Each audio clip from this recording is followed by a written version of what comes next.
So we're going to get to some tough questions that I want to ask you.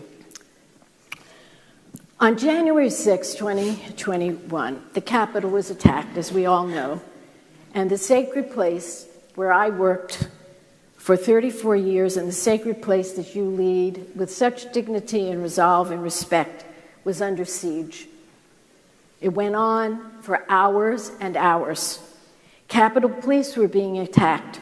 The building was being wrecked, and the insurrectionists were coming after you by name. Mm-hmm. The Capitol had not been attacked since the War of 1812 by a foreign power. So, Madam Speaker, can you tell us what was going through your mind on that very day when it became clear that the police had lost control? The Capitol is a very special place in our life, in our country. Let me just tell you the first time I saw it. I was a little girl. My father was a member of Congress, maybe like about 5 years old or something like that, going over to see his swearing in. And we're the 5 boys, and in those days, no seat belts, no nothing, just 6 kids in the back of the car. And as we got close to the Capitol, my brothers said to me, Nancy, look, there's the Capitol. I was reading my books, my books. I don't see any Capitol. And then we got closer. There's the Capitol.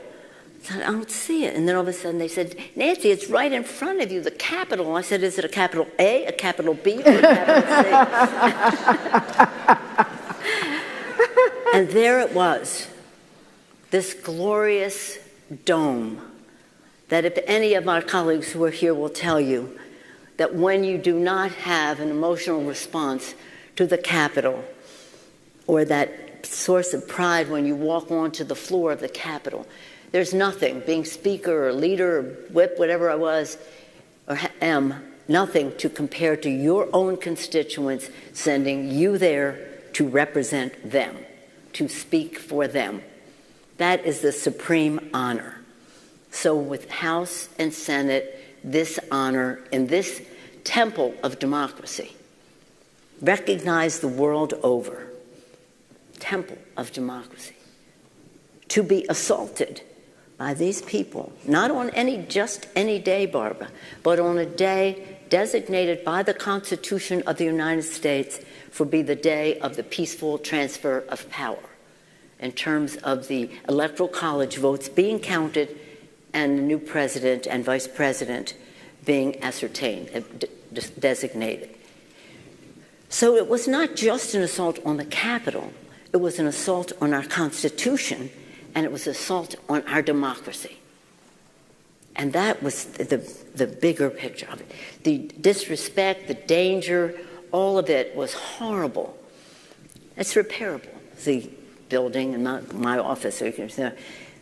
But the traumatic effect that it had on members, on staff, on maintenance people who maintain the Capitol, who are being abused verbally and the rest by these people in terrible terms and all the rest, that traumatic effect is something I'll never forgive them for.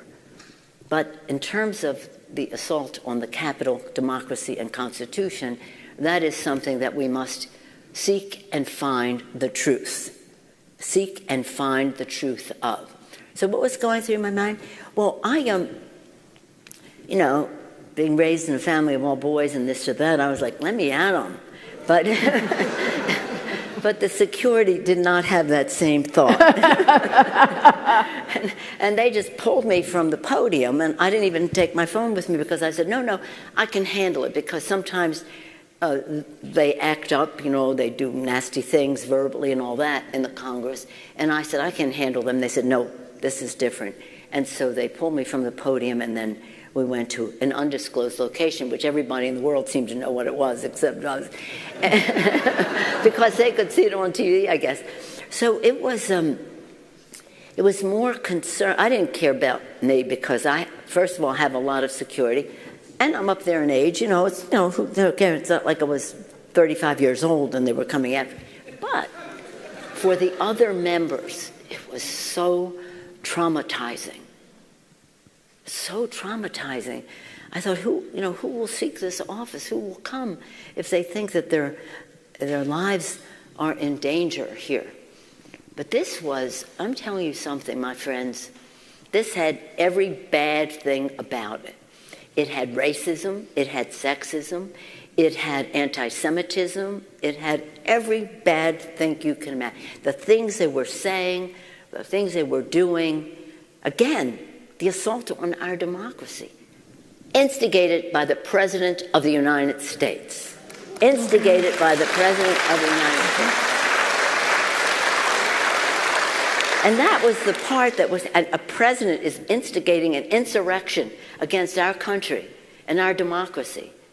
And that was the thing that once we were at the undisclosed location where Chuck and I were, Leader Schumer and I were,